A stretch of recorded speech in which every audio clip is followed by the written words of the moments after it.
Dear participants of the workshop Middle Ages, Digital and Virtual, Mareike and me would like to show you the new virtual model of the medieval Wewelsburg near Paderborn, North Rhine-Westphalia. We're looking forward to meet you all by Zoom or in presence the 24th of October, and hopefully we will have the opportunity to get in touch. Today's Wewelsburg Castle, as you can see here, was built between 1603 and 1609 by the Prince Bishop of Paderborn, Dietrich von Fürstenberg. He bought parts of the castle in the late 16th century from the lords of Büren. In 1301, Bishop of Paderborn, Otto, granted them half the castle as a fief. The other half was given as a fief to the Knights of Brenken. Both families inhabited the building, living in the main castle, and granted fiefs to lesser noble families. The castle's modern triangular shape is based on the topographic setting and on the former medieval buildings, of which we can locate 4. Just to give you a short overview right now where these 4 buildings were located. The first building, the so-called Bürensches Haus, was located in the southern part of the castle. It's still there in parts. Eric will talk about that later on. The second building, the so-called Waldeckisches Haus, isn't visible anymore. There are just a few building traces left, but it was in the west wing of the castle. There was a third building, way much smaller. It was in front of the north tower. There's just a part of the cellar left, so it's not visible anymore. And the fourth building we can clearly locate, and it's still there, is the former medieval gatehouse. It's not there where you see the modern entrance, but it was over here, so this part is also still medieval. Inside the castle itself is a youth hostel and the historical museum of the Prince Bishopric of Paderborn. Its exhibition gives an overview on regional history of the beginnings of mankind after the year 1803, when the secularization took place. In 2019, the district of Paderborn decided on generating a digital twin of Wewelsburg Castle, a so-called Building Information Model, BIM. This BIM will be used by different departments of the district of Paderborn, for example, the building department or the firefighters. Their goals are completely different from those of the museum. Being part of the cultural office, our museum director Kirsten John-Stucke had the opportunity to take the lead in this project. We were able to use the BIM for our purpose, providing information of the history of the castle. One result, besides others, of the laser scans that led to this digital model will be the ability to generate different models of the castle that displays the different stages of its 900 years existence. We were able to present a vision of the late medieval castle and the changes made in 1609 on behalf of the Prince Bishop of Paderborn. We will also be able to give an idea about the partial decay until 1815, the conversion work carried out around 1925, when the castle became a youth hostel and a museum for the first time. And finally, we will be able to give an overview of the massive modification during the use by the SS from 1934 until 1945, which ended with the attempt to destruct the building. The digital model. We started with creating the medieval model as it was intended to illustrate the appearance of the castle in the Middle Ages during our special exhibition 1123, Wewelsburg Castle in the Middle Ages, which was presented in this summer. Currently, our model can be used in the Historisches Museum. During the process in which the buildings of the late medieval castle were transformed into a Renaissance palace of the Prince Bishop of Paderborn, parts of the building were altered and reused. For example, the gatehouse, as Mareike already pointed out, or the residential tower of the noble family of Büren, the so-called Bürensches Haus. Other parts were demolished and new wings were constructed to establish, at that time, modern 3-winged palace flanked by round towers on each corner, and therefore only fragments of the medieval building traces are still visible today or can be discovered by archaeological research. Our knowledge of the architectural appearance of the medieval Wewelsburg Castle derives from different sources. 2 defensive trenches were discovered by archaeologists. During the 1920s, August Stieren excavated the outer trench, which was re-excavated by the SS archaeologist Wilhelm Jordan in 1937 and again in 1968. In 1986, Walter Melzer conducted a systematic area excavation in the inner courtyard of the castle. Vestiges of several medieval buildings, Mareike already pointed it out, were found, but only 2 of the mural traces could be interpreted as specific buildings. In the 1980s and 1990s, studies of the architectural history of the South Wing's interior by Albrecht Seufert led to new insights concerning the appearance of this tower house. Comparisons of mortar samples from different parts of the castle, examination and documentation of walls, and the analysis of past building plans have revealed remains of medieval structures in the present castle.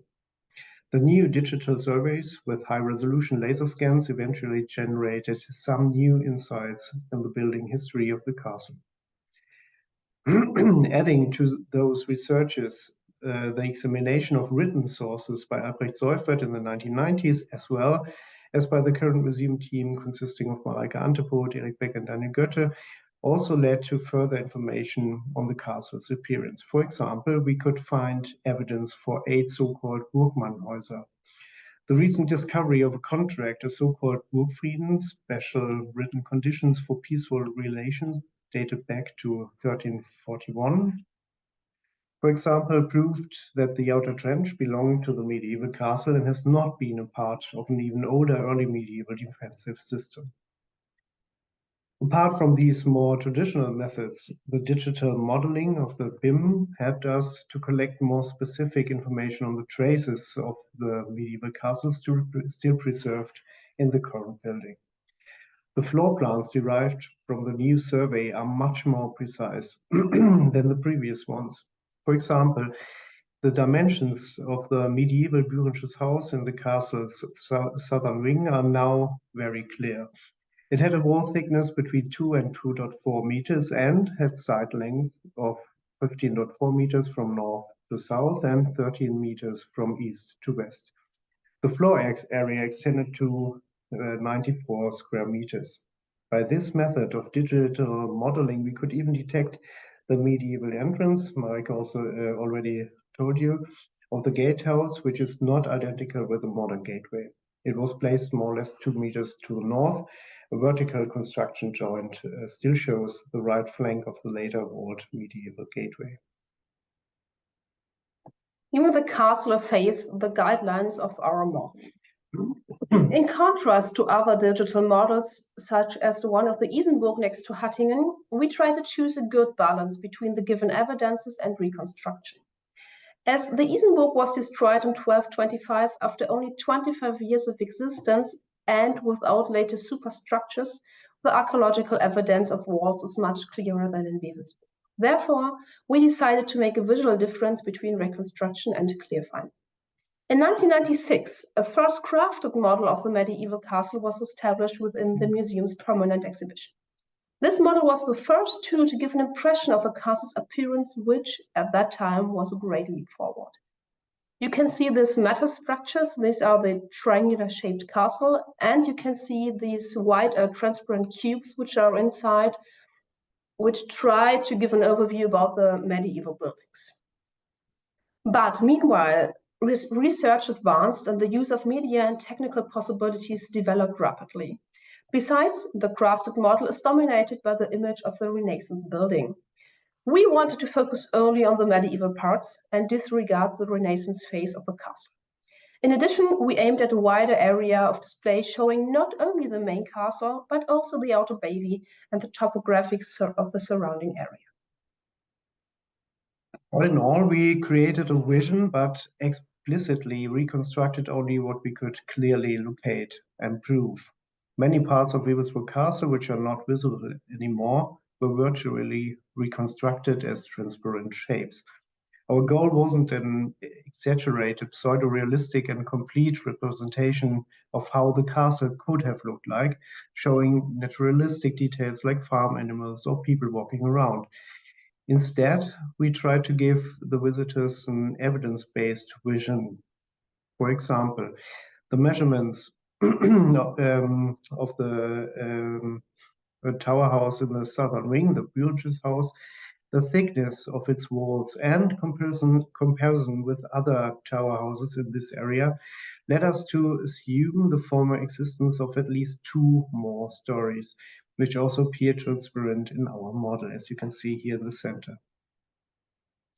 The second medieval tower house, which was located in the western part of the main castle, the so-called Waldeckisches Haus, Mareike already told you about this, is known only by 14th century written sources and by a small rest of medieval walls in the lower basement of today's west wing, and therefore also designed as transparent cube architecture. This way of indicating hypothetic reconstruction is also applied to the outer bailey.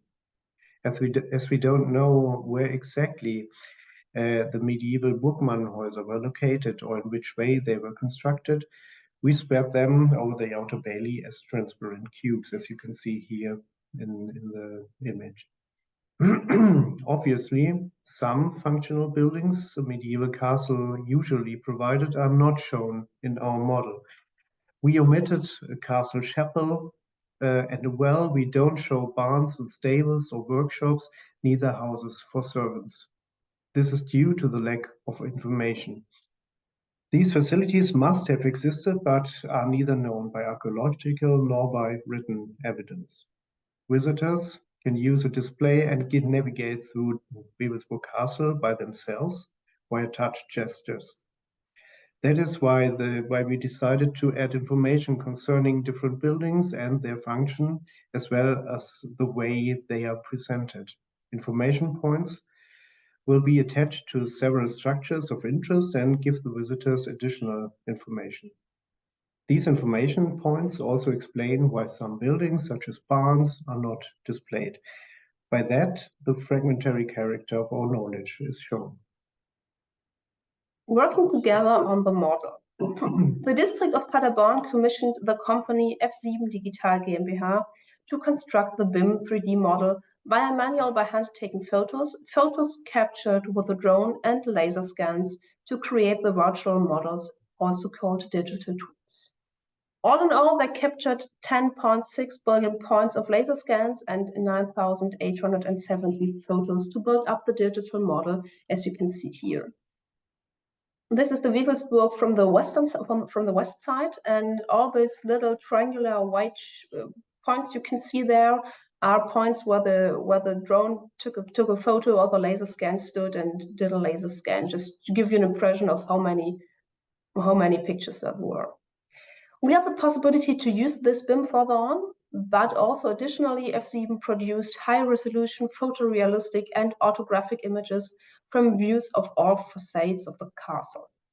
This is the eastern facade, as you can see here, and it's such amazing because we have the possibility to look very, very detailed, and when you zoom in, it's so detailed and you have so many ways to see, you see so much different things.